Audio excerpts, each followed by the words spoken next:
Over the course of 1921 and 1922, the Prime Minister of Northern Ireland, James Craig, was in constant contact with the Office of Works about the design of concrete fencing posts and other architectural features for the Stormont Estate, home to the state's new Parliament buildings.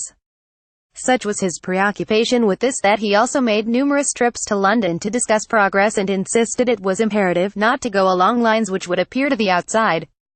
world as though we in Ulster itself placed a minor importance on our institution and felt that a small trifling and niggardly treatment of the subject was sufficient for the Ulster people.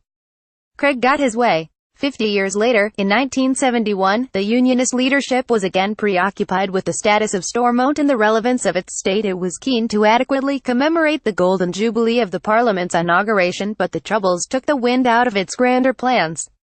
It failed to secure a royal visit or dictate the form the Jubilee would take, suggesting it simply did not have the control it craved.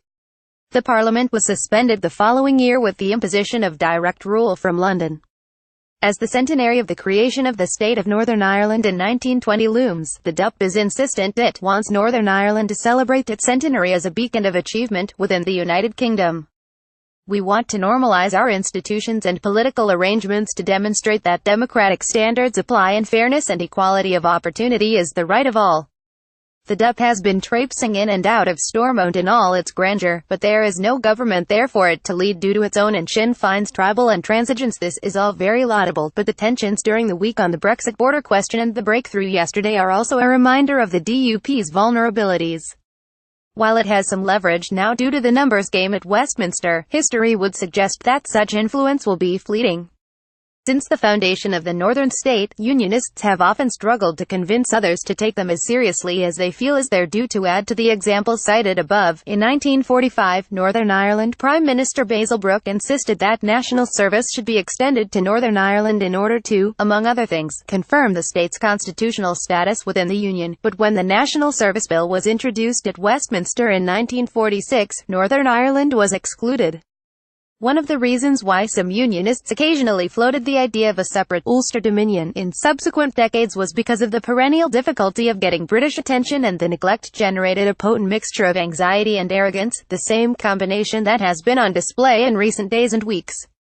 When Ulster was useful for British politicians for their own ends, they exploited the connection, but they would eventually get to the stage where, in the words of Austen Chamberlain in 1924, they would prevent it being a fatal influence on British politics. The DUP has been traipsing in and out of Stormont in all its grandeur, but there is no government there for it to lead due to its own and Sinn Féin's tribal intransigence. The deadlock exists at a time when both parties should be intensely discussing Brexit's implications, especially because a majority in Northern Ireland rejected Brexit. The DUP has been keen to congratulate itself on its consistency in insisting Northern Ireland cannot be treated as a special case in any Brexit deal, while also asserting that it wants no return to a hard border. This is contradictory and wildly ignores the weight of troubled history that does indeed make Northern Ireland a special case, and the agreed text yesterday to facilitate a move to stage 2 of Brexit negotiations further underlines that uniqueness. The DUP was given the opportunity to engage in Brexit dialogue with Dublin last year through the convening of a civic forum, on the grounds that, in Enda Kenny's words, it is really important that we have all of the voices reflective of Ireland over a series of meetings.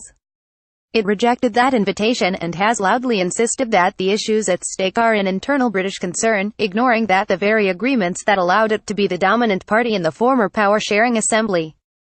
were driven by the acceptance by Britain that Northern Ireland is unique and requires special consideration, and that its constitutional arrangements need to be worked out through partnership between North and South and London and Dublin. The Irish government will be happy with London's reiteration yesterday of the primacy of the Belfast Agreement, despite the DUP insisting that it won substantive changes due to its rejection of the original text on Monday. The DUP maintains it will keep its concerns to the fore in Phase 2 of the Brexit negotiations, but this week has underlined that it is not in as strong a position as it might wish, and that the Ulster says no mantra is hollow indeed.